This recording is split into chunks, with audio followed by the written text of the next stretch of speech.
నమస్కారం అండి, మీ పేరు? అనిల్ కుమార్ అండి. ప్రవీణ్ కుమార్. అనిల్ కుమార్. ఓకే, అనిల్ కుమార్ గారు ఎక్కడి నుండి మాట్లాడుతున్నారు? గుంటూరు నుండి మాట్లాడుతున్నారు. హలో, గుంటూరు నుంచి.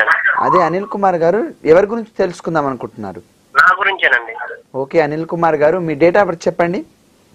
29 5th month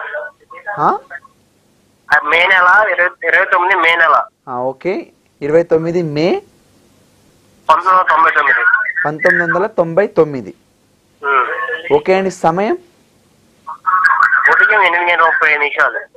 ఉదయం 8:30 35 నిమిషాలకు. ఓకే, ఎక్కడ జన్మించారండి? ఏంటండి? ఎక్కడ జన్మించారు? జన్మస్థలం ఎక్కడేనండి? పలకలూరు, పెద్ద పలకలూరు, గుంటూరు జిల్లానే కదండి. ఓకే, మీ సమస్య ఏంటో గురుగారికి చెప్పండి, చక్కని పరిష్కారం అందుకోండి. మాట్లాడండి గురుగారితో. హలో, చెప్పండి. నాకు ధనపరంగా చాలా ఇబ్బందిగా ఉందండి. ఏమి ఇబ్బంది? ధనపరంగా ఫ్యామిలీలో గానీ చికాకుగా ఉందండి. మీరు ఏం చదువుకున్నారు, ఏం చేస్తున్నారు? నేను మామూలుగా 10th చదివి ఆపేశానండి.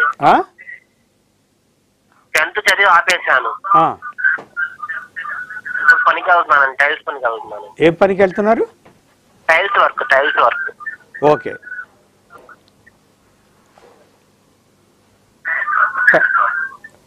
మీకు బుధుడు దగ్ధమవుతున్నాడు, అందువల్ల మీకు చేసే వృత్తిలో సమస్యలు ఉంటాయి. అది మీ నక్షత్రం విశాఖ 4వ పాదం, వృశ్చిక రాశి. చంద్రుడు నీచబడ్డ మానసిక ఆందోళన బాగా ఉంటుంది మీకు. తర్వాత జాతకం ప్రకారం మీ బుధుడు దగ్ధం కావడం వల్ల మీరు సరిగా చదువుకోలేదు. ఓకే, వృత్తి విషయానికి వచ్చేసేటప్పటికి